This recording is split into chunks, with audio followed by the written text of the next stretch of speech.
Hello, and welcome to our podcast, Femme Noir, a podcast where we talk about movies that are centered around women. So we're going to talk about movies that are written by, directed by, or starring women. I'm Serena. I'm Victoria. So the film that we're talking about is Promising Young Woman. It actually premiered in 2020 at Sundance. So it came out almost a year ago, but it was finally released direct to video a couple weeks ago, probably, at this point. It was supposed to premiere last year, actually, in theaters, but it got pushed back because COVID. But anyway, written and directed by Emerald Fennell. The film stars Carey Mulligan as Cassandra. And in the movie, Cassandra is haunted by a tragedy in her past and takes revenge on the predatory men unlucky enough to cross her path. Took that from Letterboxd.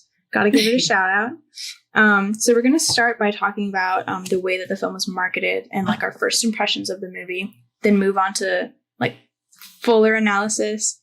Then we'll go into like the Bechdel test. We'll have our Fuck, Marry, Friend Zone, the FMF, and then give our final scores and recommendations at the very end. So we'll start with first impressions and trailer, or the way it was marketed. And we talked about it a little bit, or you mentioned like something about the marketing. I can't remember what it was. The way it was marketed, like when I wanted to, like, I guess like everything that I saw on Instagram, because again, that's mostly how I get any news about like movies that are coming up. The way that it was marketed was like a sweet revenge movie. It was very like femme, like high pink colors and like poppy like attitude, like very like Baby Driver-esque, like as far as like the colors and like quick cuts and editing and stuff like that. And then when I watched the movie, it like wasn't. And there actually isn't any revenge. So sorry. So yeah, I feel like the editing, or not the editing, the marketing of it got people to like watch it, but it also kind of sets them up to be unfortunately disappointed. Because I'm gonna be honest, I was definitely a little bit disappointed with the movie overall. And I feel like that had a lot to do with what I was expecting going into it. I think that kind of makes sense now, because you said earlier, I can't remember what I was critiquing, and you were like, well, I think that might have been the point. And I think it kind of is that way in the way that it subverts that expectation, is they were really trying to take a classic revenge story, because you mentioned a lot of narratives where this sort of occurrence like happens. There's so many stories about girls that kill people that assault them or that wrong them. Yeah. So many. So I think that they were really trying to catch people off guard and have it not be that typical revenge story. Not saying that it was good, like in this it's not going to necessarily transcend into like a new generation. I feel like this movie, seeing like the reviews on it right now, it's getting a lot of like positive things, and I have seen negative reviews that are very similar to kind of like what you and I kind of talked about a little bit before, where it was kind of like, yeah, it's kind of disappointing, and I feel like it's getting a lot of props just on pure shock value. Because there were certain things that were like interesting about it, but just the way that it kind of it doesn't really follow through on the ideas that it presents, and then because of that, it kind of ruins everything else that happens. If that makes sense. That makes perfect sense to me. Yeah. I really had a problem with, because, oh girl, I hate to do this. I feel like I'm always comparing movies to other movies, and it feels like I'm pitting two queens against each other, but I only know, in my opinion, I form my opinions based on what I have seen. And so when I watched this movie called MFA, it has a similar, plot where she's going around and getting revenge for like guys that were tried and had sexual assault cases, and that movie the main character is she's very frail, not frail, but like she is very shy in the beginning.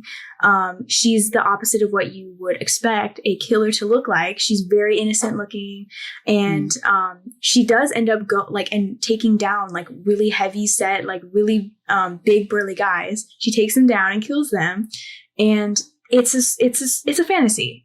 There's no way that could possibly be like the way that a situation would go down, that she would be able to take one of those guys down in just like a hand to hand.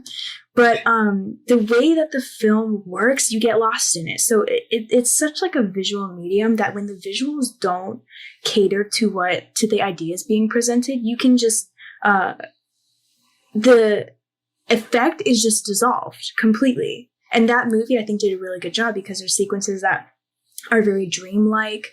It kind of like blends reality with like her like descent into kind of like, you know, more and more like immoral thoughts and like all this kind of stuff, thinking like the revenge and the colors and the way that they do it. It's such like, it's a wide scheme. And in this movie, they didn't do any of that. Everything is completely grounded.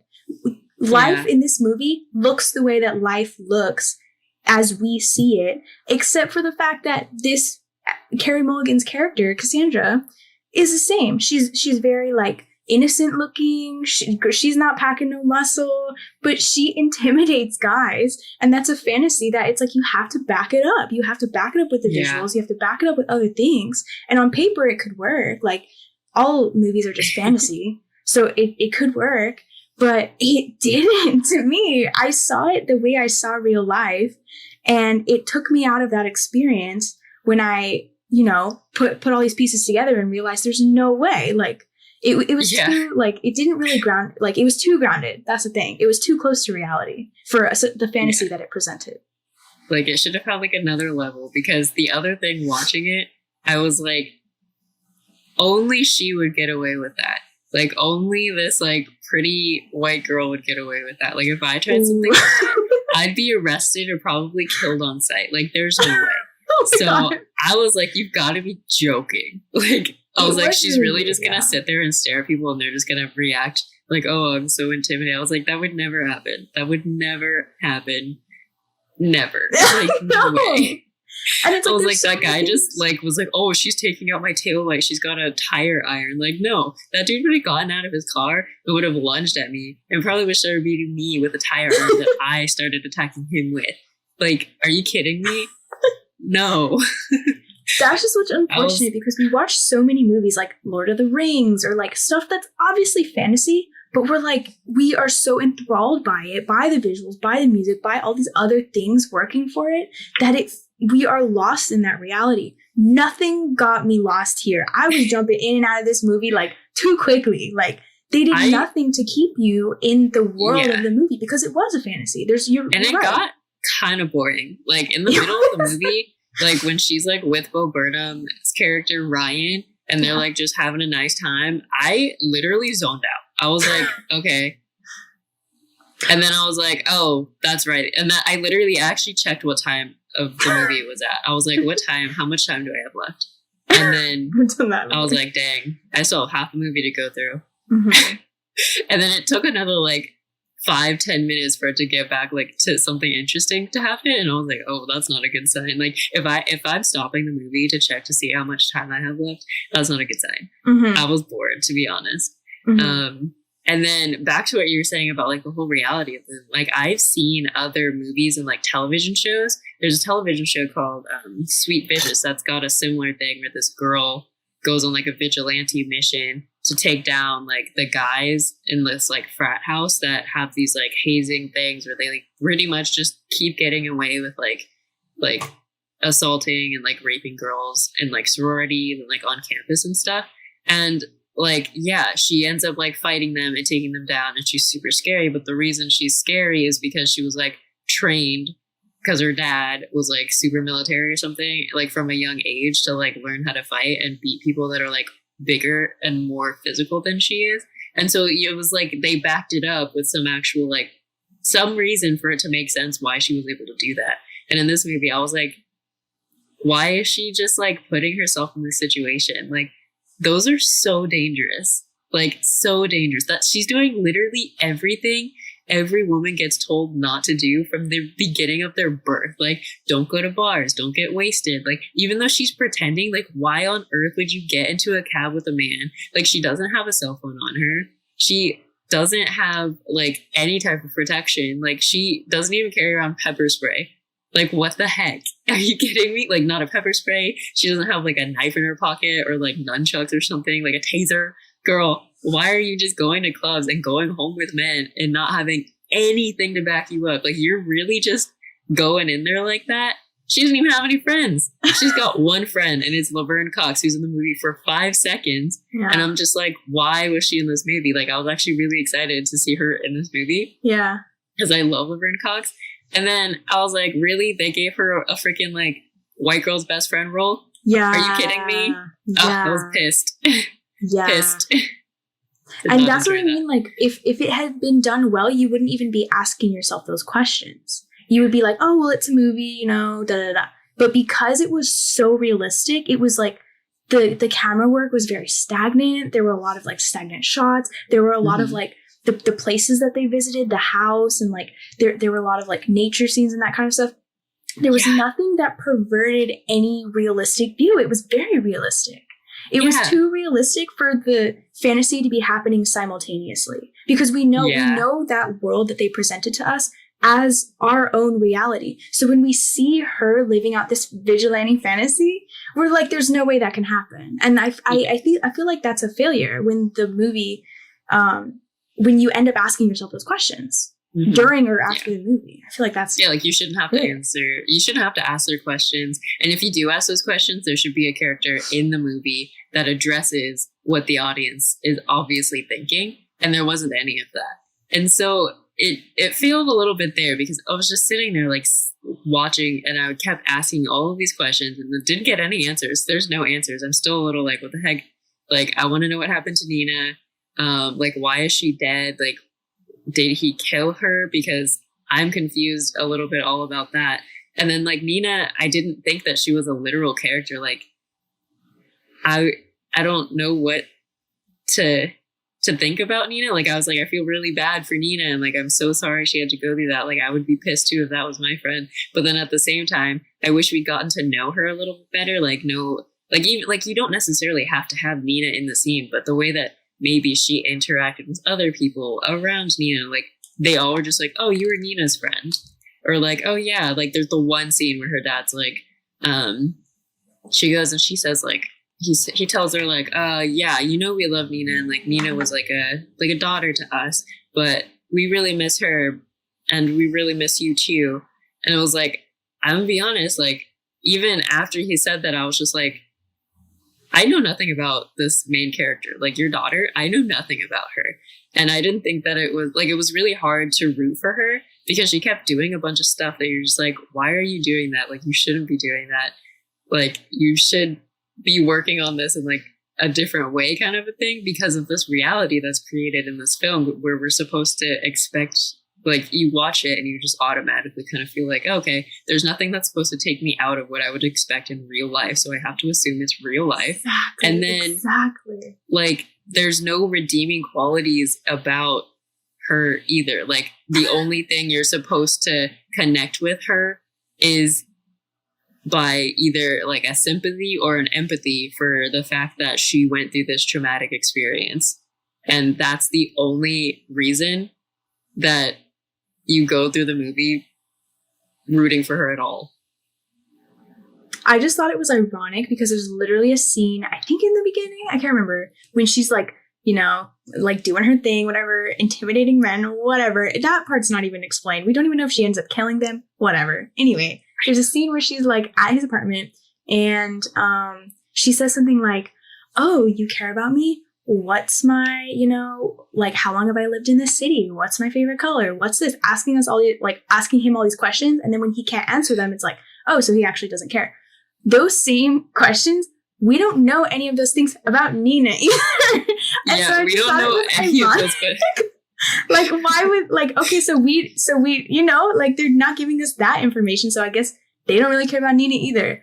And the movie's, the entire movie is about Nina, but it's not about her at all. Yeah, it's not about her at all. She doesn't It's so exist. fucked up. Yeah, it's... Dude. And I think, honestly, the stakes weren't high enough. I think because it wasn't her, it was like too easy to feel safe. And also because there was never an instance where like a guy would fight back. So like you never think that she has weakness. And so you're like, oh, whatever she's doing, she's going to be fine. So the stakes are low the entire time. And I think that's why when they threw in that middle scene with Bo Burnham and they're falling in love and stuff, it didn't feel like a cool down to me because there was no tension at all. I stopped paying attention completely. Yeah, I never thought that she was in danger at all because all of her plans worked. She could do whatever she wanted. I was like, she just somehow got away with it. Yeah.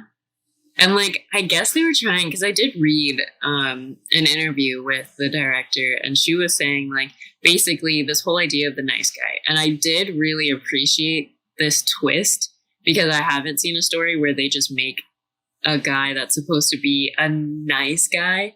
And like, generally it's something where they obviously do something and it's very black and white, but this one did feel a little bit gray. Like the beginning scene I thought was a great way to set it up. With like her being at the bar, him being like, you know what, I'm just gonna go check on her, and then he's like, oh, do you just want to go back to my place? Like, it's really close here, we just have a drink. And that was kind of like my first clue. I was like, this guy sucks. I was like, he sucks. And then like, but I was like, why didn't he just like, actually, okay, the first time was when she's literally talking to him, she's like, I don't have a phone, I can't call her right. And I was like, why the fuck didn't he just hand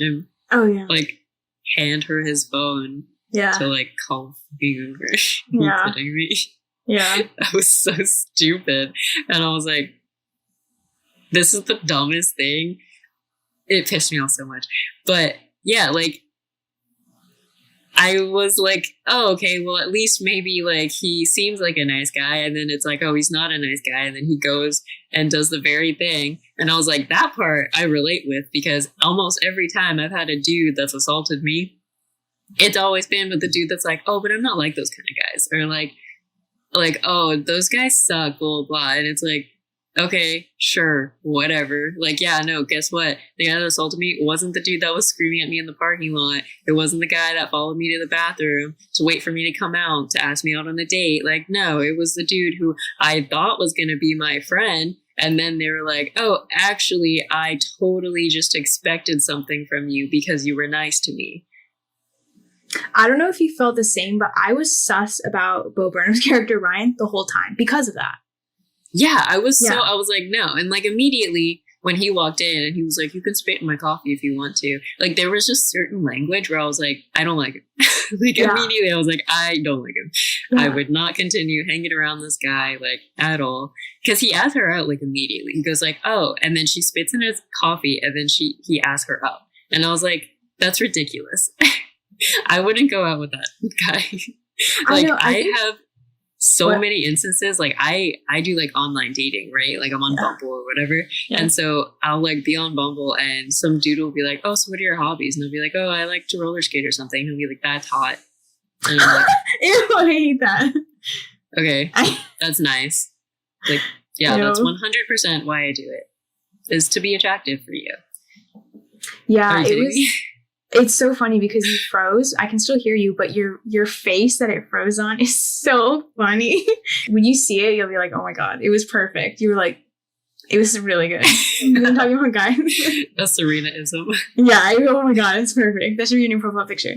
Fucking, what was I gonna say? Okay, yeah, because she rejects him multiple times. Yeah. Like, the fact that he's like, oh, you gave me a fake number. It's like, bitch, that's a no. Like, she's trying to be nice and be like normally guys would be like, okay, that's a no. But then he comes in like, you gave me a fake number. Like, give me a real number. Like, he's so persistent and he doesn't take no for an answer. That was a red flag for me. And I was almost upset because I thought he was supposed to be, ooh, you froze. Yeah, I was like, girl, don't you know? Yeah. I was like, that's an immediate red flag. Like, I've done far less just being like talking to a dude on like Hinge or something. Like I had this one conversation with a guy who was like, oh, like we should get drinks on the beach or whatever. Oh, okay, actually, because like Hinge has like a most compatible or whatever like thing that it'll just automatically set, which is like the worst thing about Hinge, to be honest. Because it like was like, oh, you guys are like the most compatible. And so he messaged me, and obviously I'm just like, okay, what sure, why not? I don't care. Let's entertain this idea because like you can never tell from the first thing. Like he just messaged me like something like, "Oh, Hinge thinks like we're compatible," and I was like, I guess so. And then he was like, "So drinks like on the beach like during sunset," and I was like, "In COVID." I was like, I'm gonna be upfront with you. Like, I'm not trying to go out. Like, one, I don't just like screw around with people. Like, that's not my thing. I don't like do the whole like sex thing. And also, like, not only because of COVID, but just in general. And then he messaged me back and went, "Well, I can't take the whole in general thing. But I just got COVID tested." And so I responded and I was like, well, then I guess Hinge has some work to do. And he like literally didn't get it, like at all. He literally texted me back and was like, "Alright, cool. So drinks, sunset, like during the beach, like let's go." And I was like, literally, no, I don't want to go on a date with a guy that literally looked at my profile and was like, "I want to have sex with her." I told him that straight up. I was like, no, I'd rather go out with a dude that thinks I'm interesting or something and like wants to get to know me. And then he was like, he said, "Damn, you really want to be wifed up?"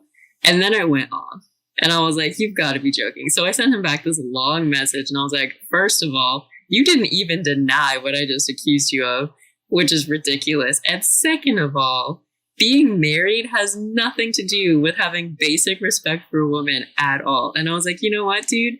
I was like, being used for sex because you wine and dine me versus being a sex doll, there's no difference, like at all. And then he was like, "You're so high maintenance," and then like unmatched me. And I was like, you could have done that the first time when I said Hinge has some work to do.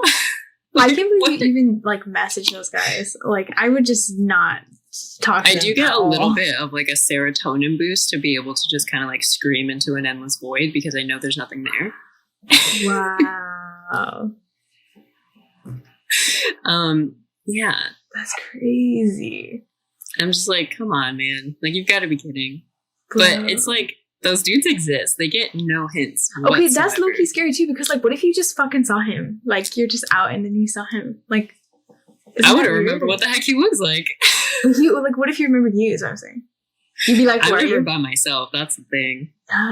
Oh, that's good. But I'm also really like conscious of people. I am so like 360 eyes in the back of my head, like walking down the street. Like I am so aware of people, like even just around me. That's good. That it weirds other people out. They're like, "Why did you notice that?" I was like, "You didn't notice that?" Like they're so good. Close to us right now. No, that's like really people good. get freaked out.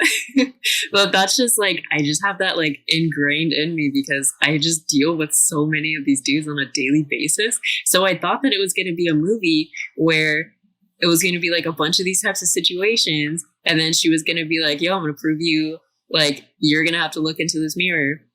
And I'm pretty sure it was supposed to maybe be like that, like originally, where it's like, these dudes are going to have to look back in a mirror and realize they're not the nice guy. But then none of that happened. Yeah. Like, they all just got away with it. Yeah. Well, okay, they didn't all completely get away with it, but like the ending, she dies and one guy gets arrested. So two women ended up getting brutalized and dying for one man to get arrested by the police. When every single man in this movie, except for the dad, should also be arrested. I know. That is what makes it really difficult. And I know a lot of the discourse around this movie, we kind of talked about it, was about the way that it ended. Mm-hmm. Like, I don't know. I don't see that as a victory. I didn't get any catharsis out of that. Like, I'm sorry. I was pissed off. Like, I was like, "You've got to be joking." And I guess, like, maybe some people were like, "Oh, well, she got, like, the justice in the end." But it was for, like, one guy. And so much more was lost in gaining that. I think because this movie was so heavy on the realism, they sort of... they expected the audience to be able to fill in the blanks, but I didn't. And I'm a little upset about it because I think they don't really go into depth because they're like, "Oh, they'll know. You know, we implied it, like, they'll know." But I kind of don't. And I think that it could have been a good, well, not like a good ending, but it could have made sense if they hadn't just implied so much. Like they implied the danger of like of Cassandra's character. They imply that she's putting herself in danger, and they imply all this stuff, but there's really nothing that they tangibly give the audience. They don't even give them like the video, like, not that we have to see it, but like, yeah, I'm like, I don't want to see that. Yeah, not that we have to see it, but then like I already have vented to you about that sequence following it where she's, you know, like stumbling into like a mental chaos, and they express that with like her walking like very calmly through a field and all this stuff. And so they're implying like, okay, now she's so upset, but then I didn't pick up on that. And there isn't a lot of like actual expression of emotion. Like it's pretty much just blank face the whole time, which I was like, is this a stylistic thing? I wasn't quite sure. And then because they're expecting you to be mad on your own. Yeah, but I guess like I had to kind of project that onto her character. Yeah. And I mean, like, acting wise, she did great, but I felt like I was projecting a lot more into the story than the story was actually giving me. Exactly. That was like low-key. What? Like, to me, low-key, the fact that she died and they arrested the one guy was probably the most realistic part of the movie. I was like, dude, this girl should have died in the beginning. Her just acting so reckless and walking around. I was like, the heck? And I'm gonna be honest, I was like the first couple of times she did it, I was like, she's only getting away with this because she's white. What the heck? I know. I don't even think that would have helped her. Like, there were a couple instances where the guy was just like, whoa, let me leave. I was like, that would never happen. Like, whoa, this skinny little girl is up in my face. Let me just back away. Yeah, that would never happen. Never. But yeah, her dying, I was like, yeah, she should have died way earlier. I was like, I 100% was like, yeah, she's dead. Like, there's no way she's getting out of this alive. Not unless some miracle happens, which I guess in real life doesn't happen, so. Yeah. Because then Nina's death wasn't even confirmed. And the death of those weren't even confirmed. So, like, if deaths were happening, it would have been like, oh, it, like, caught up to her, whatever. Because she's a murderer. Yeah. So it's like, but. Like, I don't know if any of those other guys died. Like, some of them are just, like, scared. Like, she scares the one dude, the writer guy that's like, oh, my novel's gonna be great, but let me save it. Like, kind of guy. Yeah. Like, she just scared the crap out of that guy. And then it got ruined for her when she went home with, like, the friend of the guy, the first guy, who was like, oh, you're that girl that Jerry took home. And then we're like, so what happened to Jerry? Like, did he die, or was he just, like, scared out of his mind? Uh-huh. And then, like, she threatens Bo Burnham's character, Ryan, with, like, the whole video. And he's like, I'm going to lose my job. And she's like, you work with children. Like, he should lose his job. I'm sorry. That's disgusting. Oh, my God. Like, he should not be working there.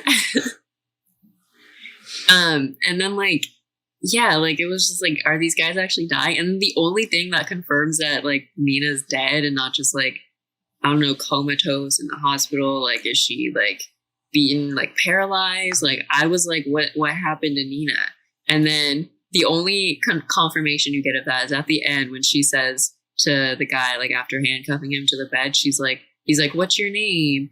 And she's like, oh, I'm Nina. And then he's like, why are you giving me a dead girl's name? This is some sick joke. And you're just yeah. Okay, so she's actually dead. How did she die? Dude. Oh, like, did he kill her? Or did she, like, because she also mentions, like, oh, you bullied her into, like, dropping the case. And I was like, okay, so she was alive after the incident. Like, there's this huge gap in between her being alive and her being dead. And I'm very confused as to, like, what happened in between that time. Yeah, like, they expect you to fill in the blank. But I'm like, I literally can't. I don't know. I want to know. I know. Because, okay, yeah, girl, I'm sorry, but MFA, that is just the best movie ever. But, like, in that one, it's like there's explicit deaths that are happening. And then the ending, there is another, like, not a shocking death, but then something that, like, you're led to believe it won't happen, but then it does. But then that one makes sense because it's like there's other deaths that are happening. And so it all, like, ties up together. This is, like, it was shock value. You said that earlier, but it was kind of like they just wanted to really, like, put it in your face and shock you. I was like, yeah. Okay. I really was more do just feel kind of like that's what this movie is getting like a bunch of like just shock value reviews, or they're like, OMG, I watched this movie and I was shocked by the ending. Yeah. And then like the whole rest of the movie up until that point was not good. Okay, yeah, because that's my personal belief, is that you should be able to spoil a movie, because I was actually spoiled by this movie. I read a review before watching it, and maybe this isn't a good movie to bring up as an example because I'm critiquing the fuck out of this movie, but there's other movies that I knew what was going to happen and still very much enjoyed it. And I feel like spoilers kind of aren't like, if you spoil a movie and that ruins the movie for you, then it wasn't a good movie. You should be able to know exactly what happens and then watch it and still like it. And then, like, even if you didn't guess what was going to happen, like, you should be able to go back, rewatch the movie, and see the breadcrumbs that led you to believe what the twist was. Yeah. And it's like, this movie had nothing going for it. I know. The end was just the end, and I was like, okay, I'm done watching this. Like, that's basically, that's it. There were a couple of good things about Okay, yeah, we should talk about good things. I did talk about, like, the nice guy narrative and how, like, you don't really see a lot of that used in films like this. Like, it's very black and white, and this one was a lot more gray. I like that it didn't necessarily... Okay, I didn't really necessarily like that it shamed women that, like, don't come to other women's defense. But, because, like, I don't think you should shame women for that.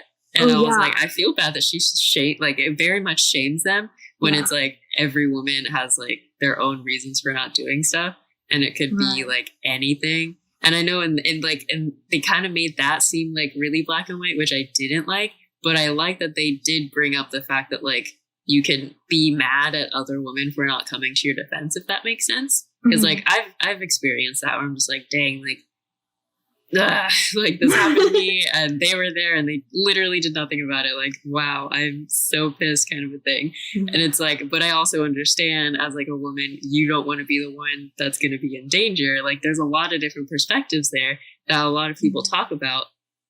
And they made it seem so black and white in this film by just shaming the other woman without having any like explanation as to why the other woman got zero say in anything in the movie, which I thought was weird. Oh, Nina? Like, yeah, about like what happened to Nina. Like she basically like makes Alison Brie's character think that she cheats on her husband, and then she's like goes to the dean, and the dean's like, she's doing the basic like HR like, oh, blah blah blah, and then she's like, oh, you don't remember like her, and then she's like, oh well, I just sent your daughter up. Like, oh my goodness, that's terrifying. And I'm glad that she didn't actually send her daughter up, but like she essentially just shames them. She doesn't think about like, and I guess like the only situation that seemed a little bit better was the fact that she made the dean feel the like fear of what it's like to know someone that you care about have to like go through that, or like the possibility of that happening. But it's like, by the time we were at that part in the movie, I didn't trust her. I thought she was just telling her that, but she actually did put the daughter in danger. Yeah, I was like, did she really freaking do that? I was like, she better not have done that. Even though she said she didn't, I still thought she did. But then I guess she didn't. But yeah, that was weird. Yeah, and I thought that was so weird. I didn't like that scene. I didn't like that scene. That's such a like horrible way to like go about that. It was like monstrous. I know. Like, oh my god. I know. Like, that's more shocking. Like, I would never want any other woman to feel that way. I'm sorry. Like, I've gone through that. I don't want any other woman to have to feel that. I would never, even if I despise them, I would never make them feel like that. And so I didn't necessarily like the main character. If Cassandra had been the one to go through it, maybe she wouldn't have. She wasn't. Yeah. And so for that reason, I was like, Cassie, what are you doing? Yeah. Yeah. I was like, oh my goodness.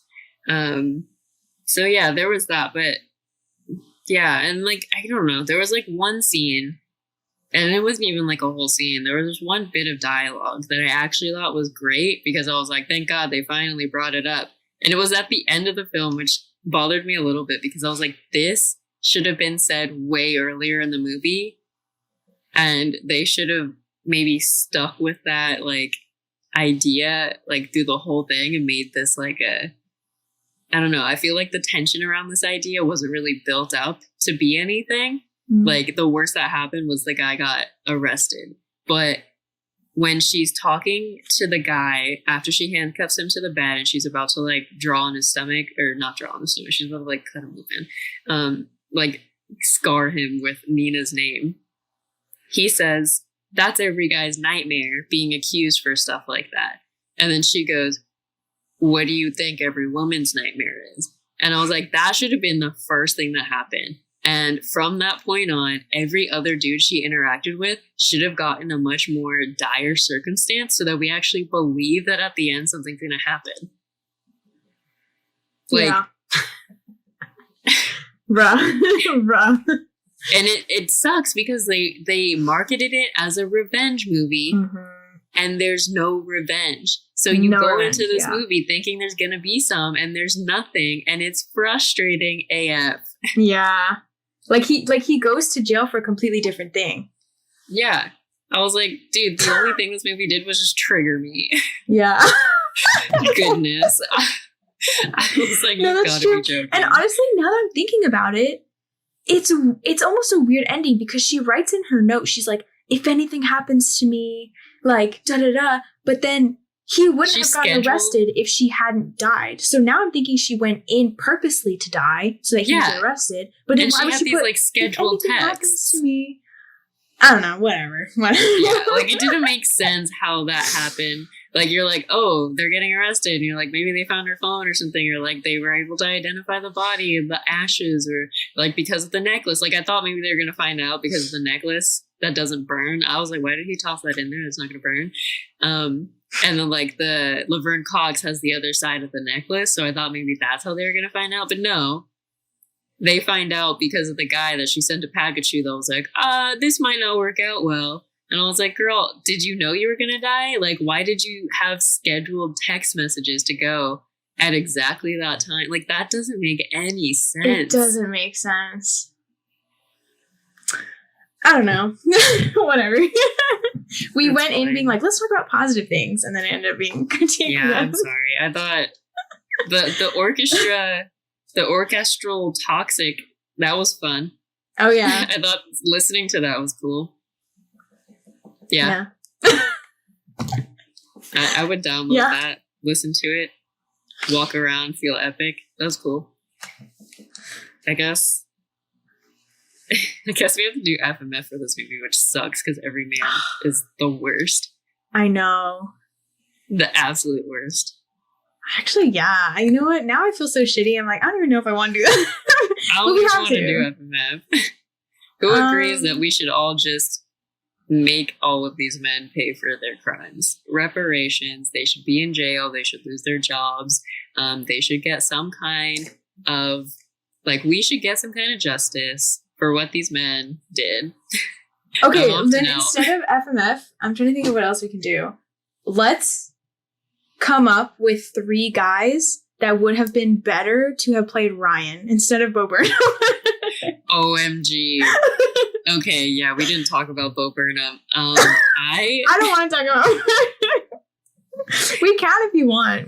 Some people would probably hate us for not liking Bo Burnham. Wait, but didn't we talk about how he didn't take no for an answer? We did talk about that. Yeah. Yeah. Like, no offense to him as a person. It's just his acting in this wasn't great.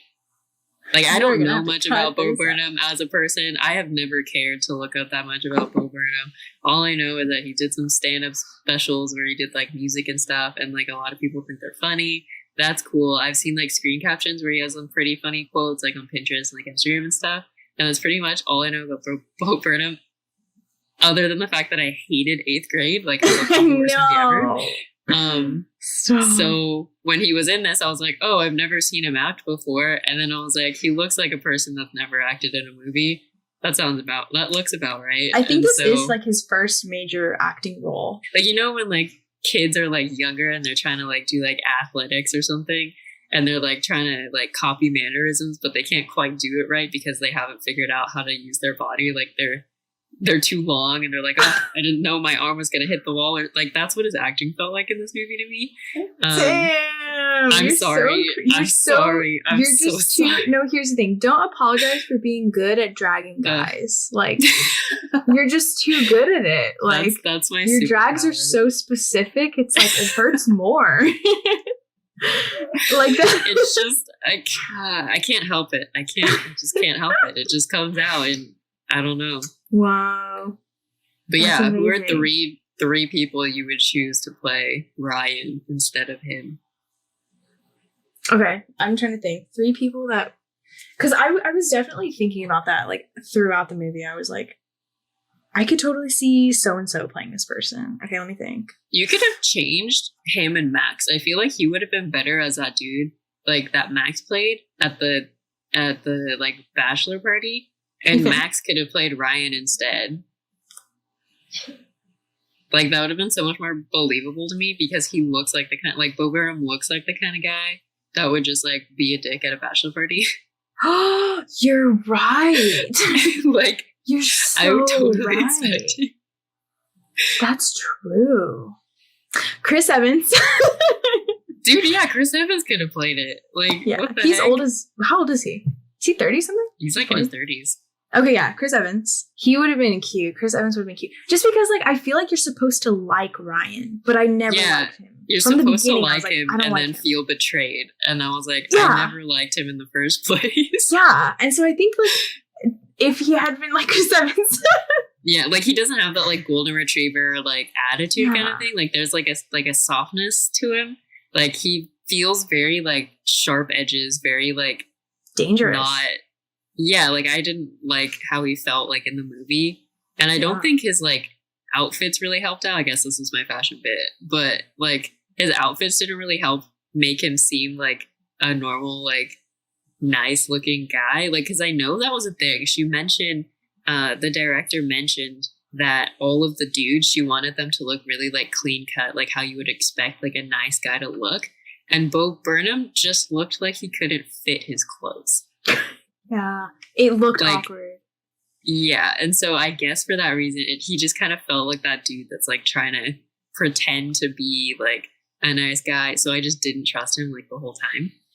Michael B. Jordan would have been cute. No. Why? He would have taken the role. Just kidding. Why? He might have taken the role. Because I would have liked him if he was Miles Ryan. Teller. Miles Teller could have played him. Who's that? He was like a heartthrob in like the 2000s for some reason. And like he does have like that like puppy dog kind of this vibe. guy.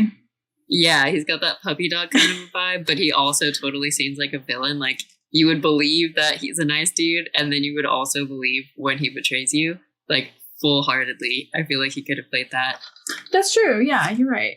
I could see it. Yeah. Yeah. That is our very sad FMF corner. Okay. Bechdel test. This one does not pass right away. No. She's with a guy. She's with a lot of guys. Yeah, she's with a lot of dudes and a lot of dudes just talking. It starts off with dudes talking. She talks to guys, and the only time she's not talking... Wait.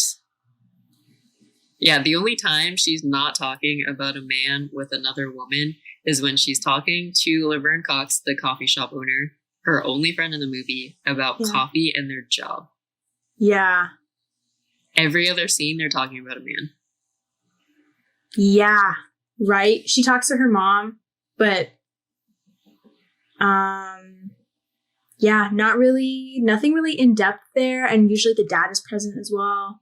Yeah. They ask her about boyfriends. They like her mom. I'm pretty sure the only scene where they say something that passes the Bechdel test is when her mom's like, "This is a gift," and she's like, "What is this?" And then they're like, "It's your 30th birthday," and she's like, "Oh, mom, it's just like it's not a big deal that I forgot my 30th birthday." And she's like, "Who forgets their 30th birthday?" That's all. That's it. It's just those two scenes when they're talking about jobs and her 30th birthday, which is really disappointing for a movie. Yeah, so kind of for a movie that's supposed to be like female centric. And that's the thing is like, it kind of depends. Like we talked about this the last time, but like just because it barely passes or maybe doesn't pass doesn't mean it necessarily is bad. And I can see where this one maybe wouldn't pass because it's not like it's about Nina, but it is about men. Yeah. So it shouldn't be shocking that it doesn't pass, or it does pass, but it shouldn't be shocking that it barely passes. And I wouldn't say that it would be like necessary. Like they should have like thrown some more random girls in there. I don't think, because that would have just made it even less direct. It's already like missing the mark. So just adding more random girls would have been like really diluted. Yeah.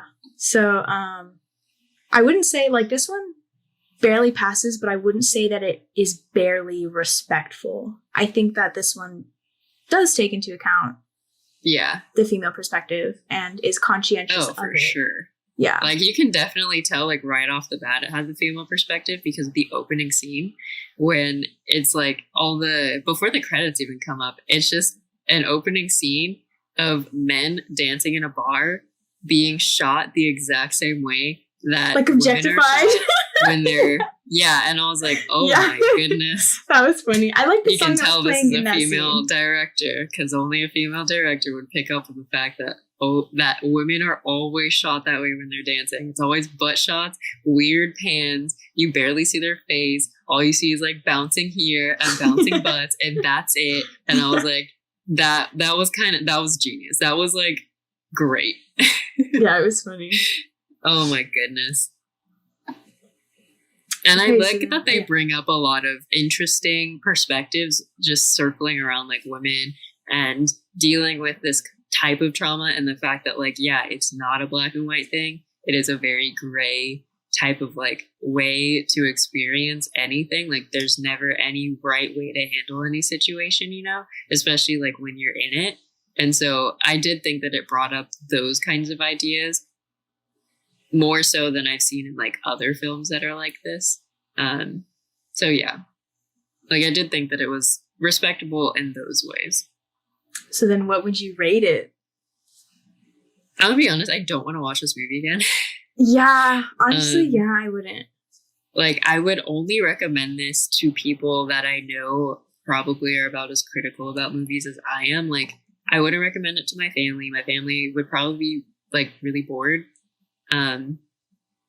Like it's definitely not for like a regular mainstream audience. I feel like it's definitely supposed to be like for like film buffs. So I would probably only recommend it to like a film buff, but not really as like it's really good. I'd just be like, it's worth a watch just for the ideas that it brings up, like to discuss, but I wouldn't watch it again. So maybe like I'd probably just give it like a straight 5.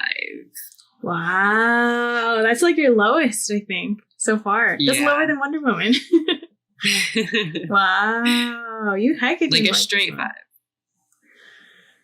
I appreciated this one more than Wonder Woman. I remember having way more problems with Wonder Woman's theme, and I gave that one a 5.5. Because that one really grappled with its own themes. I think this one knew what it was about, but there was just it was rocky on the delivery. So it was probably really good reading it. I'm sure the screenplay is fantastic. I just think it didn't translate well in the visual sense. So that's my only like big problem with it. Well, there were a couple other problems we mentioned where there's like they didn't really explain shit or whatever. So, but I remember giving Old Guard like 7, I think, and that was my highest. I didn't like it as much as Old Guard, so I think I'm gonna give it like a 6.5. I think if it came on again, I wouldn't mind it. If like friends wanted to watch it, whatever, I wouldn't mind it. I'm sure people that like don't really watch like a bunch of random movies and stuff would probably enjoy it because it's definitely different. It's not something that you would normally see every day. That's true. But it's not to my tastes very much. Like if my friends were like, I want to watch this movie, but I don't want to watch it by myself, I'd be like, sure. I don't want to. Yeah. But like I'm not going to be paying attention. I'm probably going to be on my phone the whole time. Yeah, we'd be talking over it. Okay, and then finally, recommendations if you liked this movie or if you liked things about it or whatever. Or Girl, we're I've been looking waiting for to maybe recommend. movies that were like this but better. Maybe. I've been waiting to recommend this the whole time. MFA, bro. Because it's a movie about a student who's getting her master's in fine arts. And kind of the same premise. She is raped and she sets off on a tour of vengeance, and she starts killing other people's rapists. And I'm going to hold true to what I said earlier, where if you talk about the movie, you should still be able to appreciate it. I think this is one of those movies. So I'm going to say this movie does have an instance where she kills her friend's rapist, and her friend is mad at her and is like, why would you do that? I didn't ask you to do that. Da, da, da. And I think that kind of takes Promising Young Woman, what this movie set up to another level. And this one came out, I didn't write the year. I think 2017. Really fantastic. I love MFA, and it was directed by Natalia Late and written by Leah McKendrick. So female writer and director. Oh wait, yeah. I wrote that down right. I didn't know if I wrote the other movie. Really, really good. Content warning: that movie has at least two, maybe more explicit rape scenes. So warning. Viewer discretion is advised for that one. And then I would also recommend, if you're more into, because Promising Young Woman was kind of like a comedy almost. There were definitely some it was like a dark comedy a little bit. It was like a dark comedy. I would recommend the film Thoroughbreds, written and directed by Corey Finley. Okay, I thought that same thing. Like I You was did, like, this. right? I kind of got like Thoroughbred vibes from this movie. Yeah, that one has two female main characters, and they go on not like a vengeance sort of revenge trip, but they plot to kill one of the girls' stepdads.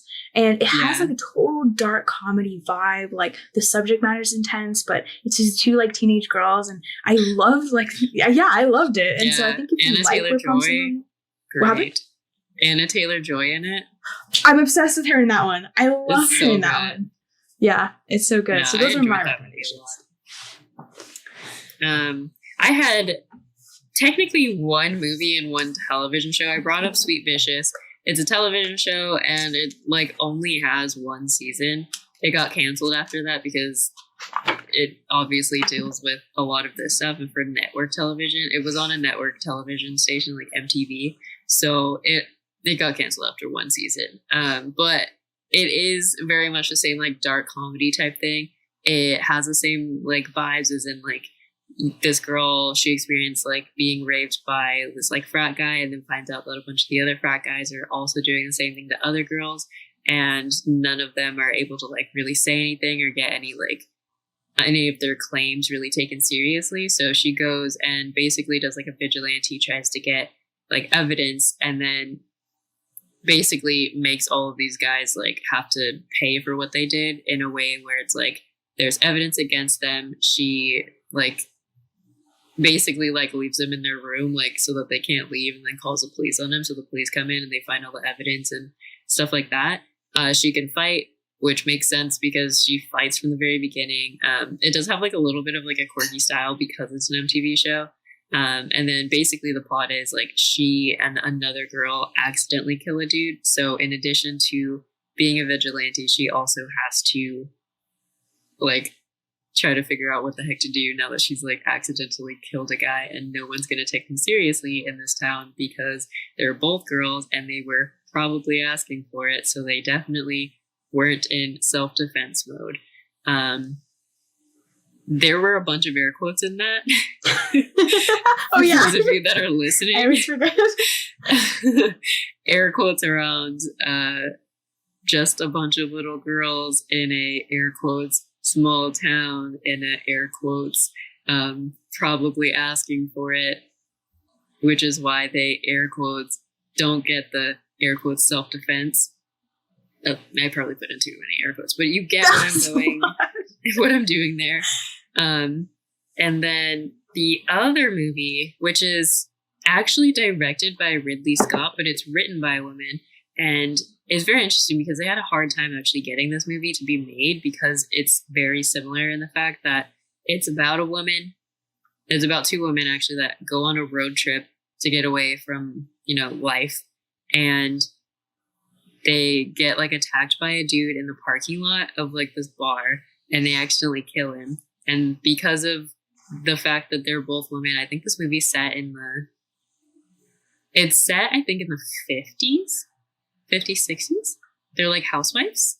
I want to say 60s. I don't quite remember, but it's definitely like it's not even like 80s, 90s. Like, so the women are like, crap, like we're totally gonna just go to jail. Like we might get like death row for this kind of a thing. Like there's no way we can plead any type of case because we like it was a very clear, like I killed him kind of a thing. And so they basically commit to each other to like try and, live their life somewhere else and like leave the rest of their life behind. And it's a really interesting movie with a lot of female dynamics in it. So I would definitely recommend Thelma and Louise. Really good. Awesome. Yeah. Hope you guys enjoyed this one. If you want to come up with an actual FMF, if you are more emotionally detached from this movie, you can do it. Definitely do that. Yeah, go for it in the comments section on YouTube if you're with us there. Send us like, I don't know, we'll probably put like a post of this on Instagram, and you can do it in the comment section there on Instagram. We'd love to hear your thoughts if you do want to do an FNMF. Or if you also just want to recast Bill Burnham, give us your recommendations on that. Yeah. We would love to see those for sure. Yeah. Or on TikTok, we're there too. You can find us. It's not too hard. I don't think. I hope not. I know, me too. Oh. Yeah. You guys have a great rest of your day, night, whatever time it is where you are, and thank you so much for listening or watching. Bye. Bye. Till next time.